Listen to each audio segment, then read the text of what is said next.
नमस्कार दोस्तों, इन्फ्राटूल्स के नए एपिसोड में आपका स्वागत है। तो चलिए शुरू करते हैं।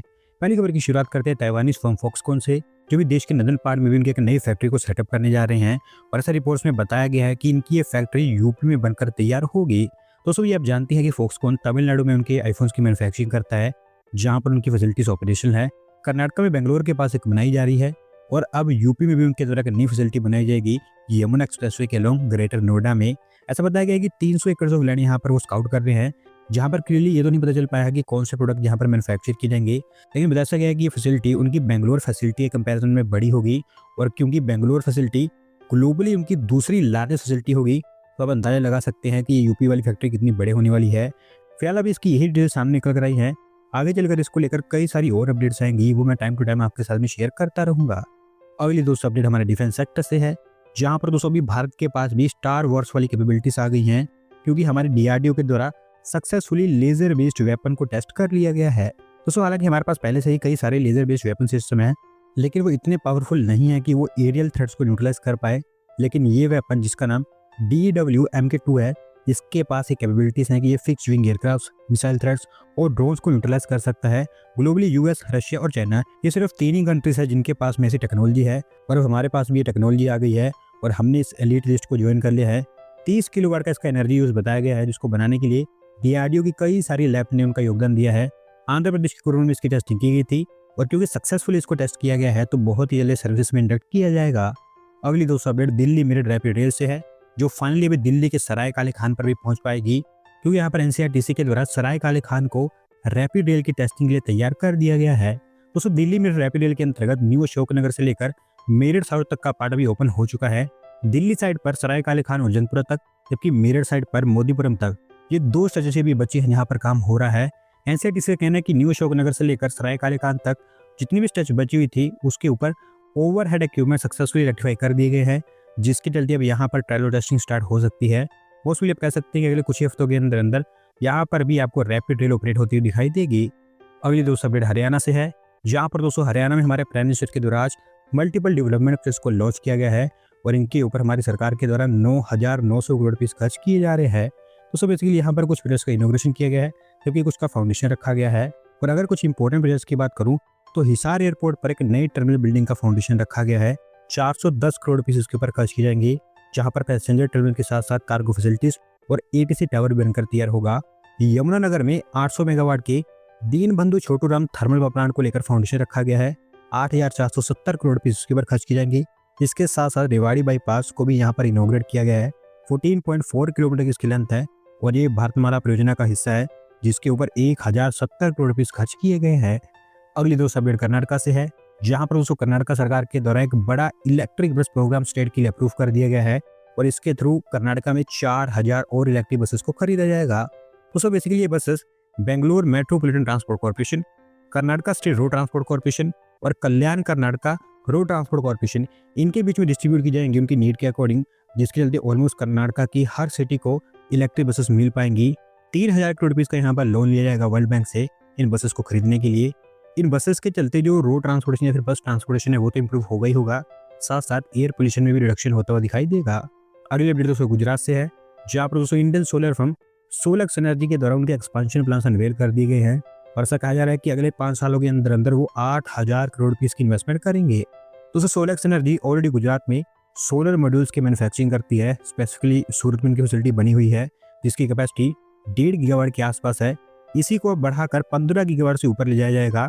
कई सारे फेज में काम होगा, जहां पर पहले फेज में 2.2 गीगावाट की कैपेसिटी ऐड की जाएगी 200 करोड़ रुपये की इन्वेस्टमेंट से, और क्योंकि एग्जिस्टिंग प्लांट में इसको सेटअप किया जाएगा, तो काफी सारा इंफ्रास्ट्रक्चर तो ऑलरेडी उनके पास अवेलेबल ही है। बहुत ही जल्द इस फैसिलिटी को तैयार कर सकती है।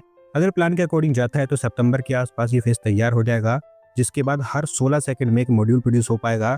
इसके अलावा एक सोलर सेल फैसिलिटी के ऊपर भी इनके द्वारा काम किया जा रहा है, जिसकी कैपेसिटी 2 गीगावाट की होगी। इसे बाद में 5 गीगावाट तक स्केल कर दिया जाएगा। थाउजेंड्स ऑफ जॉब्स यहाँ पर आपको जनरेट होती हुई दिखाई देंगी।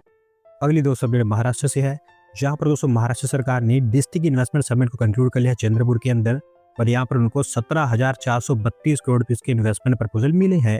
तो बेसिकली नागपुर डिवीजन में चंद्रपुर के लिए टारगेट था कि 14,000 करोड़ रुपये की इन्वेस्टमेंट यहाँ पर अट्रैक्ट की जाए, जिसको सरपास कर लिया गया है।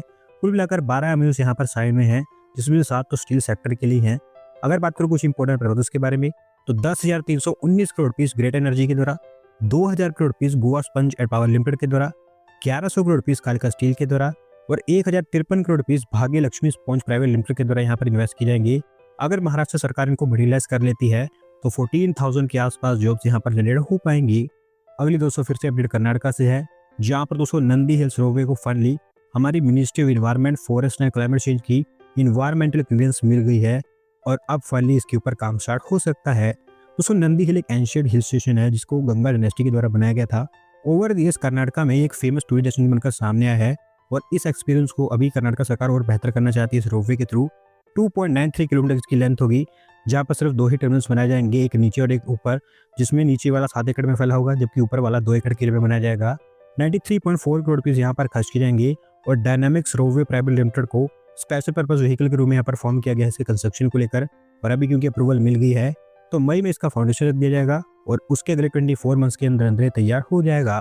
अगली दोस्तों अपडेट बिहार से है, जहाँ पर दोस्तों बिहार सरकार भी स्टेट में स्पेशल इंडस्ट्रियल जोन्स को डेवलप करने वाली है और इसके थ्रू उनका टारगेट है कि बिहार इन्वेस्टमेंट समिट के दौरान जो इन्वेस्टमेंट प्रपोजल्स मिले थे उनको ग्राउंड लेवल पर लाया जाए। दोस्तों बेसिकली इंडस्ट्रियल जोन्स कुछ स्पेसिफिक सेक्टर्स को टारगेट करके बनाए जाएंगे, जैसे कि टॉय और प्लास्टिक प्रोडक्ट्स की मैन्युफैक्चरिंग के लिए बेगूसराय और वेस्ट चंपारण, वैशाली डिस्ट्रिक्ट के हाजीपुर को फार्मास्यूटिकल मैन्युफैक्चरिंग के लिए, इसी तरह से अलग अलग सेक्टर के लिए अलग अलग एरिया चुने जाएंगे।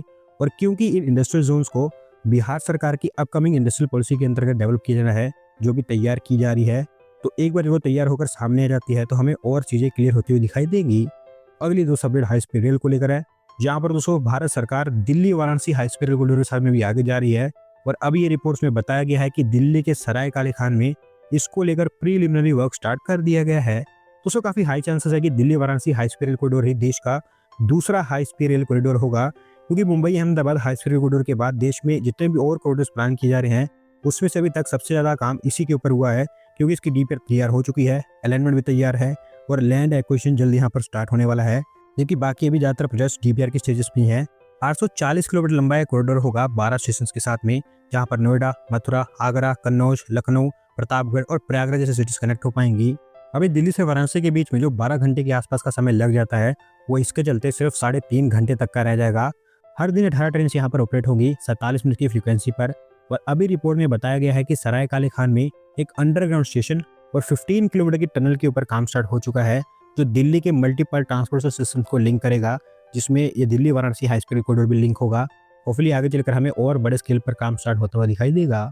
अगली दोस्तों फिर से अपडेट गुजरात से है, जहां पर दोस्तों होंडा कार लिमिटेड ने उनके विठालापुर लैंड पार्सल को भी मैस्को ग्रुप को सौंप दिया है और अब यहाँ पर एक और इंडस्ट्रियल सिटी को डेवलप किया जाएगा। दोस्तों बेसिकली होंडा कार्स ने कई साल पहले ही विठालापुर में एक लैंड पार्सल खरीदा था, जहां पर वो एक कार फैक्ट्री सेटअप करना चाहते थे, पर अभी जो उनके भारत में कार प्लांट्स है वहां से उनकी रिक्वायरमेंट कंप्लीट हो पा रही है, तो अब वो वहाँ पर फैक्ट्री नहीं बनाएंगे और इसी कारण उन्होंने लैंड पार्सल मैस्को ग्रुप को बेच दिया है। और क्योंकि इस एरिया के अगल बगल इंडस्ट्रियलाइजेशन पहले से फैला हुआ है तो काफी अच्छा प्रिविलेज यहाँ पर मिल पाएगा इसको डेवलप करने के लिए। 31 टावर्स यहाँ पर बनाए जाएंगे, जहाँ पर हर एक में 5 फ्लोर्स होंगे, residential housing, dormitories, school, food court और इंडस्ट्रियल इंफ्रास्ट्रक्चर यहाँ पर बड़े स्केल पर बनकर तैयार होगा। 12,000 के आसपास वर्कर्स को अकोमोडेट कर पाएगा और अपने आप में एक सेल्फ सस्टेन्ड इकोसिस्टम होगा। मोस्टली 2030 तक आपको इस इंडस्ट्रियल सिटी का ग्राउंड इम्पैक्ट देखने को मिलेगा। आज की दोस्तों वाकई अपडेट असम से है, जहाँ पर दोस्तों असम का डुलू एयरपोर्ट फाइनली टेक ऑफ करता हुआ दिखाई दे रहा है, क्योंकि क्रिएटिव ग्रुप एलएलपी को इसकी डीपीआर तैयार करने के लिए कॉन्ट्रैक्टर के रूप में चुना गया है।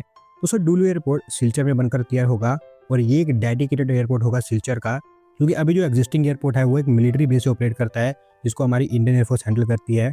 $175 मिलियन के आसपास यहाँ पर खर्च किए जाएंगे इस नए एयरपोर्ट को बनाने के लिए। और अभी क्योंकि डीपीआर का काम स्टार्ट हो गया है तो आपको 2030-31 के आसपास ये एयरपोर्ट बनता हुआ दिखाई देगा। दोस्तों आज की वीडियो में बस इतना ही। अगर आप अपनी तरफ से अपडेट सबमिट करना चाहते हैं तो डिस्क्रिप्शन दिए गए लिंक पर क्लिक करके सबमिट कर सकते हैं। और अगर आज की वीडियो पसंद आई हो तो वीडियो को लाइक करें, चैनल को सब्सक्राइब करें। धन्यवाद वीडियो को देखने के लिए।